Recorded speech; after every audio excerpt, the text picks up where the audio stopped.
بس بیٹا، اس بڑھاپے میں جوان اولاد ذلیل کر رہی ہے۔ میں تم سے بڑی شرمندہ ہوں احمد یار۔ میں نے اکتا کر اس کو یہ بھی کہہ دیا ہے میرے گھر سے نکل جائے، پر اثر ہی نہیں ہوتا، سارا دن کمرے میں پڑی رہتی ہے۔ میں مل لوں؟ کیوں نہیں بیٹا، جاؤ، ہو سکتا ہے تمہیں دیکھ کر ہی کچھ فرق پڑ جائے۔ احمد یار سیڑھیوں کی جانب بڑھ گیا، جبکہ سکینہ بی بی کا رخ باہر کی جانب تھا۔ وہ آنکھیں بند کر کے بھی چلتا تو عین اس کے دروازے تک پہنچتا۔ دروازہ نوک کیے بغیر وہ اندر آیا تو ساحرہ کی خوشبو نے استقبال کیا۔ اس کی طرح اس کی خوشبو بھی اپنی مثال آپ تھی۔ کمرے کی لائٹ آن تھی، اے سی فل سپیڈ پر چل رہا تھا اور وہ آڑی ترچھی بیڈ پر پڑی سو رہی تھی۔ احمد یار کے قدم وہی جم کر رہ گئے۔ سامنے پڑی عورت اس کی بیوی تھی، اس کی ملکیت، سر سے لے کے پاؤں تک وہ اس کے وجود پر اختیار رکھتا تھا، مگر دسترس سے باہر تھی۔ مسلسل آنکھ جھپکے بغیر دیکھنے کی وجہ سے اس کی آنکھوں میں جلن ہونے لگی تھی۔ جب برداشت سے باہر ہو گئی تو سیدھے ہاتھ سے آنکھوں کو مسلا۔ بیڈ پر وہ اس کے قریب بیٹھ کر اس پر جھکا، چہرے پر آئی زلفوں کو ہٹا کر پیشانی پر اپنی محبت کے ثبوت کے طور پر اپنے گرم لب رکھ دیے۔ ویسے بھی حسن مسلسل نذرانے مانگتا ہے، مگر ہر کوئی خوش نصیب نہیں ہوتا، یا کسی کسی کی نیاز قبول ہوتی ہے۔ ایک خیال نے ناک کی طرح اس کے دماغ کو ڈسا۔ جواب میں احمد یار نے ساحرہ کو جھنجھوڑ کر رکھ دیا۔ سارو، ایک بات سچ سچ بتاؤ، کیا کسی اور کو پسند کرتی ہو؟ یا آج بھی کسی اور کو پسند کرتی ہو؟ کون ہے وہ؟ وہ ایک دم اس کو سامنے دیکھ کر بوکھلا گئی۔ اوپر سے اس کا انداز اور سوال، وہ نفی کرتے ہوئے بولی، احمد تم کب آئے؟ ابھی تھوڑی دیر پہلے آیا ہوں، تم میرے سوال کا جواب دو۔ اتنا فضول خیال تمہارے دماغ میں کیسے آیا؟ تم خود غور کرو، 2 بچوں کی ماں جو ان سے بھاگتی ہے، شوہر سے بھاگتی ہے، اپنے گھر پر مہمانوں کی طرح 2 دن گزار کر ماں باپ کے یہاں ڈیرا ڈالے رکھنا، اور یہ بات جانتا ہوں ماضی میں میری زندگی میں آنے سے پہلے تم کسی اور کو پسند کرتی تھی۔ مجھے صرف یہ بتا دو کہ آج بھی تمہارا اس کے ساتھ رابطہ ہے؟ تم مجھ پر الزام لگا رہے ہو؟ تم جانتے ہو مجھے گڑیا کی پیدائش سے ہی ڈپریشن کا مسئلہ بنا ہوا ہے۔ میرے ڈاکٹر سے واقف ہو، حتیٰ کہ وہ ڈاکٹر تمہارا ہی جاننے والا بھی ہے، پھر بھی یہ سب کہہ رہے ہو؟ بچوں سے دور اس لیے رہتی ہوں تاکہ ان کو کبھی کوئی نقصان نہ پہنچا دوں۔ تم آج اتنے دنوں بعد مجھ سے ملنے آئے ہو یا یہ سب کہنے آئے ہو؟ احمد یار نے آنکھیں میچ لی، بالوں میں دونوں ہاتھوں کی انگلیاں پھیر کر خود کو پرسکون کیا۔ سارو، میں بڑا تنہا محسوس کرتا ہوں، مجھے تمہارا ساتھ چاہیے۔ میں تمہیں ہر دن ہر رات میں نہ جانے کتنی دفعہ یاد کرتا ہوں۔ تم سے محبت کا عالم یہ ہے کہ تمہاری بے رخی کے باوجود کسی اور عورت کی جانب منہ کرنے کو دل نہیں کرتا، ورنہ انسان کو باہر کیا کچھ نہیں مل جاتا۔ ساحرہ، میرے ساتھ سچ بولو، میرے بچے تمہارے بچے بھی ہیں، وہ بکھر جائیں گے۔ اگر کوئی اور مرد ہے تو مجھے چھوڑ دو، اور اگر یہ واقعی کوئی سائیکولوجیکل مسئلہ ہے تو ہم ڈاکٹر بدل کر دیکھتے ہیں۔ مسائل کے حل نکالنے سے نکل ہی آتے ہیں، مگر دھوکے کا داغ نہیں مٹتا۔ ساحرہ، اس لیے میرے ساتھ سچ بولو تاکہ میں کوئی حل نکال سکوں۔ ایک دفعہ دوستی سمجھ کر میرا اعتبار تو کرو۔ ساحرہ کے اندر بیٹھی چور شاطر عورت گھبرا گئی۔ کچھ ماں کی طرف سے ہر روز ملنے والی لان تان کا اثر بھی تھا۔ ابو نے بھی صاف کہا تھا اگر 1-2 دن کے اندر اندر اپنے گھر واپس نہ گئی تو وہ خود چھوڑ کر آئیں گے۔ نہ صرف چھوڑ کر آئیں گے بلکہ سردار احمد یار کو ابراہیم صاحب کی ساری تاریخ اور حال بتا کر ہی رہیں گے۔ اور آج ہی وہ آ گیا تھا۔ وہ جانتی تھی محبت کرنے والا نرم دل انسان ہے، محبت کے 2 بول سے بہل جائے گا، گہرائی میں کودنے والی فطرت کا نہیں ہے۔ اس لیے اس نے والہانہ انداز میں احمد یار کے گلے میں باہیں ڈال کر سر اس کے سینے میں ڈال دیا۔ خود کو دل ہی دل میں یہ باآور کرواتی رہی، جب منزل کو پانا مقصود ہو تو ایسی ویسی کوئی قربانیاں دینی جائز ہوتی ہے۔ ویسے بھی ابراہیم صاحب بھی تو اس وقت ایک بیٹی کا باپ ہے، وہ بھی تو کسی کے وجود کو استعمال کرتا ہوگا۔ محبت سے یا نفرت سے وقت اس کی گواہی دے گا، مگر بے وفائی کا مرتکب تو وہ ہو چکا ہے۔ تو ساحرہ کیوں نہ احمد یار کو مصروف رکھنے کے لیے چھوٹے چھوٹے ڈرامے کرتی رہے؟ ویسے بھی آفر تو وہ کر ہی چکا ہے، اگر کوئی اور مرد ہے تو میں تمہیں چھوڑ دوں گا۔ پر بے وقوف عورت رہی نا، پھر جذبات میں اپنی عقل کھونے والی مخلوق ہی۔ مرد بھی ایسے صرف چال پھینکتا ہے مچھلی کو قابو کرنے کے لیے، ورنہ کہا تاریخ نے ایسا مرد دیکھا جو باخوشی اپنی عورت کو صرف اس لیے چھوڑ دے کہ وہ کسی اور مرد کو پسند کرتی ہے۔ پاگل عورت۔ مگر دونوں میاں بیوی کی گفتگو سے بچوں کو اتنا فائدہ ضرور ہوا کہ انہوں نے مہینوں بعد ماں باپ کی موجودگی میں وقت گزارا، کھانا کھایا، یہاں تک کہ وہ واپسی پر بچوں کے ساتھ گھر آئی، گڑیا کو بیڈ ٹائم کہانی سنائی، غازی کے ریسرچ پیپر پڑھے، اس کی حوصلہ افزائی کے طور پر 1000 کا نوٹ اس کی نظر کیا۔ غازی ماں سے گلے لگ کر پیار بٹورنے کی خواہش دل میں ہی لیے اپنے کمرے میں آ گیا۔ وہ اس پر ہی خوش تھا کہ آج ماں گھر پر تو موجود تھی، اور نہ جانے کب تک رہتی۔ یہ تو اللہ ہی جانتا تھا وہ کس سوچ کے تحت آئی تھی۔ اس کے ذہن اور دل میں کیا چل رہا تھا یہ تو آنے والا وقت ہی بتا سکتا تھا۔ ابھی تو وہ باپ بچے اسی پر خوشی سے پھولے نہیں سما رہے تھے۔ رات کے آخری پہر سائرہ نے اپنے پہلو میں لیٹے خوبرو شخص پر نفرت بھری ایک نظر ڈالی جس کے بازو اس کے گرد لپٹے ہوئے تھے۔ چہرہ سائرہ کے بالوں میں گم تھا۔ سائرہ کا ایک ہاتھ اس کے توانا ہاتھ کے نیچے دبا عین اس کے دل کے اوپر رکھا تھا۔ اس کے ہاتھ کے نیچے احمد یار کا دل دھڑک رہا تھا۔ اپنی سوچ میں وہ احمد یار سے مخاطب ہوئی، تم تنہائی کی بات کرتے ہو، میری جانب دیکھو، میرا تو دم گھٹتا ہے، پھر بھی میں مجبور ہوں، اپنے گرد حالہ بنائے تمہارے بازو کاٹ کر نہیں پھینک سکتی، ورنہ یقین کرو اتنے ٹکڑے کروں کہ تم گن بھی نہ پاؤ، تمہارے دل کی دھڑکن سانپ بن کر پی جاؤں، تم ساکت بے جان ہو جاؤ، نہ تم میری جانب دیکھو نہ مجھے چھوؤ۔ محبت محبت محبت کا دم بھرنے والے، تم جانتے کیا ہو کہ محبت کیا ہے؟ میں تم سے جتنی نفرت کرتی ہوں بتا دوں تو تمہارا وجود نیلا پڑ جائے۔ اس نے بڑی احتیاط سے اپنا وجود احمد یار کی گرفت سے آزاد کروایا اور ایک کنارے سے لگ کر ٹک گئی۔ زرمین، مجھے لگتا ہے تمہاری شادی میں بڑی جلدی کی گئی ہے، ابھی مجھے کچھ سال اور تم سے اپنی خدمت کروانی چاہیے تھی۔ اچھا ہوا جو شادی ہو گئی، خود تو جناب SSG صاحب مہینوں گھر کا چکر نہیں لگاتے، میں یہاں اکیلی رہوں، اب میں اپنے میاں اور بیٹی کے ساتھ موجیں مارتی ہوں۔ زرمین نے پاستہ لا کر میز پر رکھا، اب اندر سے پینے کو کچھ لینے گئی۔ خوش ہو بھیا کے بھائی کو بہلانے کا بہانہ ڈھونڈا ہوا ہے، وہ تمہارا خیال بھی رکھتا ہے یا بس اپنے بھائی کی سیاست چمکانے میں ہی لگا رہتا ہے؟ 1.5 لیٹر پیپسی کی بوتل 2 خالی گلاس لا کر اس کے سامنے رکھتے ہوئے مسکراتی ہوئی خود بھی کرسی کھینچ کر بیٹھ گئی۔ اتنا خیال تو کرتے ہیں مگر آپ کو نہ جانے کیوں یقین نہیں آتا، پھر تم نے اپنا ڈیزائننگ کا شوق آگے چالو کیوں نہیں رکھا؟ دونوں بہن بھائی آمنے سامنے بیٹھ کر پاستے سے انصاف کر رہے تھے۔ آپ کی بھانجی صاحبہ میرے پاس اتنا وقت ہی کب چھوڑتی ہیں، اس کے کاموں سے فرصت ملے تو کچھ اور بھی سوچوں۔ جانے دو بھائی، اتنی بھلی مانس تمہاری بیٹی ہے جیسے میں جانتا نہیں ہوں، کس کے کام تمہیں مصروف رکھتے ہیں۔ بیٹی تمہاری تو اب سکول شروع کر چکی ہے، تمہارے پاس وقت ہی وقت ہے، صاف صاف کہو وقت کا بہانہ ہے، اصل تو اجازت نہیں ہے۔ بھائی، آپ کو نہ جانے کیا وہم ستاتے رہتے ہیں، اب تھوڑا بہت کمپرومائز تو ہر لڑکی کو کرنا پڑتا ہے نا۔ میرے بارے میں فکر مند ہونا چھوڑ دیں، میں اپنی زندگی میں بڑی مگن ہوں۔ ہاں کاش خوش بھی ہوتی۔ خوش ہی ہوں، آپ اپنی بات کریں، کب تک یوں گھومنے کا ارادہ ہے؟ آپ کو اب پیاری سی اچھی سی بھلی مانس سی لڑکی سے شادی کر لینی چاہیے۔ آپ میرے سے 3 سال بڑے ہیں، کچھ تو خیال کریں۔ ولی نے نیپکن سے منہ صاف کرنے کے بعد گلاس اٹھا کر ایک سپ لیا۔ اس سارے کے دوران وہ دلکشی سے مسکراتا رہا۔ بھئی تم نے شاید غور سے سنا نہیں، میں یہ بات تسلیم کر چکا ہوں، تمہاری شادی بڑی چھوٹی عمر میں کر دی، اب 24 سال کی عمر میں تم اماں جی بن گئی ہو۔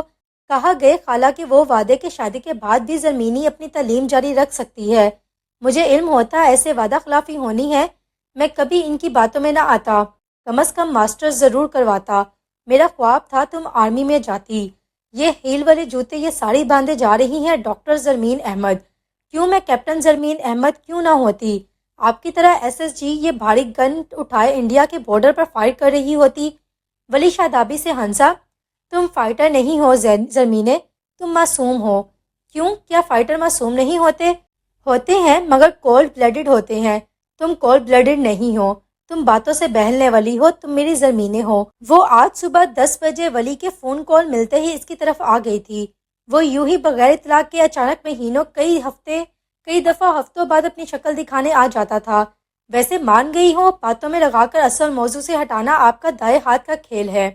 یار ایک لڑکی آج کل تمہارے بھائی کو فل ٹائم لفٹ کروا رہی ہے، کرنل کی بیٹی ہے، ڈر لگتا ہے کہیں جوتے ہی نہ پڑوا دے، کیونکہ 4 دن ہینگ آؤٹ کرنا ہے تو موسٹ ویلکم۔ شادی وادی کا سین نہیں ہو سکتا، شادی وادی کا سین آپ کی طرف سے نہیں ہو سکتا یا اس کی طرف سے، ظاہر ہے میری جانب سے، ادھر تو شاید دال گل ہی جائے۔ پر یار ایک اور مسئلہ بھی ہے، جب لڑکیوں کو لفٹ کروا دو فوراً سے شادی کی رٹ لگانے لگ جاتی ہیں۔ میرے دوست کے ساتھ ہوا ہے ایک سین، تم سنو تو پیٹ میں بل پڑ جائیں، بیچارہ برا پھنسا ہے، بلکہ کام سے گیا ہے، اچھا بھلا دھڑلے والا پٹھان بھائی تھا، اس لڑکی نے اس کی شخصیت ہی بدل کر رکھ دی ہے، کیا کھا رہا ہے، کہاں جا رہا ہے، حتیٰ کہ دوستوں سے ملنے بات کرنے پر بھی پابندی ہے۔ خیر ہم بھی اس کو بڑا تنگ کرتے ہیں، ہم لوگوں نے اس کا نام ہی گیدڑ خان رکھ دیا ہے۔ زرمینے کا کہکا فلک شگاف تھا، یہ تو پٹھان بھائی کے ساتھ زیادتی ہے، ہاں تو کون اس کو کہتا ہے ایسے ایک لڑکی کے پیچھے جگری یاروں کو چھوڑے، یہاں تک کہ ایک فلم تک ہمارے ساتھ دیکھنے نہیں جاتا، کل کو دیکھا جائے گا۔ اب تو بڑی باتیں بنا رہے ہیں نا آپ،